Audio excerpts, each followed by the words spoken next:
প্রিয় বন্ধুরা, আপনারা সবাই কেমন আছেন? তবে ভালো মন্দ মিলে আলহামদুলিল্লাহ আমিও অনেক ভালো আছি। তবে এই যে একটা দেখেন, এই যে এই ফিল্টার আমি ইলেকট্রনিক ফিল্টার আমি কিনেছিলাম 2022 সালে।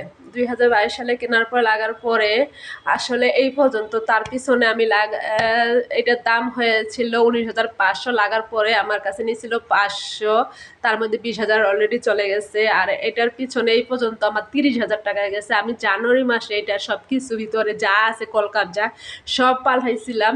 আমার কাছে নিয়েছিল আর কি 200 কম 4,000, মানে 3,800 পরে তারপরেও আমি এই পর্যন্ত এটার পিছনে আবার 400 করে 800 টাকা খরচ হয়েছে। এখন আবার দেখেন, এই যে নীলবাতি সিঙ্গেল দেওয়া মানে এটা আবার 4,000 টাকা লাগবে, মানে 200 কম 4,000 মানে 3,800 টাকা। এখন দেখেন, আমার বাসায় হয়েছে মানুষ আড়াইজনের মধ্যে 6 মাসে কি আমাদের 4,000 টাকার পানি লাগে? আপনারা বলেন। এখন তো এটা তো লাগার পর আমি এখন বিপদে পড়ছি। এখন কি করব আসলে বুঝতেছি না। আসলে এটা কি করা যায়? এখন কি আমি 4,000 টাকা দিয়ে ঠিক করব? আবার 4,000 মাঝখানে আবার আমার যায় 800, আবার তারপরে আবার 4,000 টাকা। এই যে এটা কদিন পর পর নাটক করে। মনে করেন যখন বিপদে মানুষ পড়ে তখন চামচিকেও নাথি মারে। আমার এখন আমি বিপদে পড়ছি, আমার এই যে ফিল্টারটাও এখন নাটক শুরু করছে।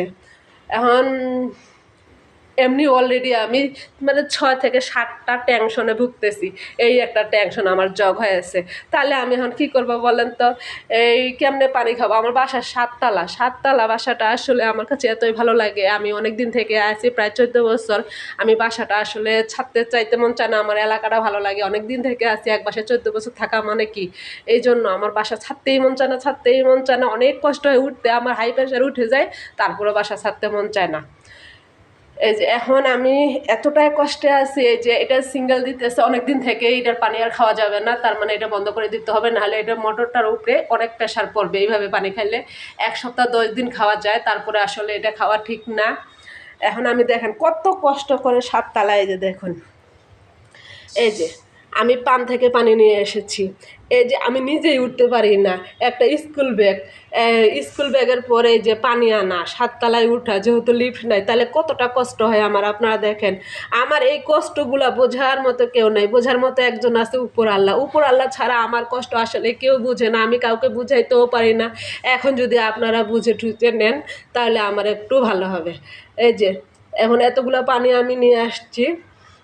এখন আমি কি করবো আসলে আমি বুঝতেছি না। আমি চাইতেছি না এই ফিল্টারটা আপাতত আমি ঠিক করি, কারণ আমার মনটা অনেক অনেক অনেক খারাপ।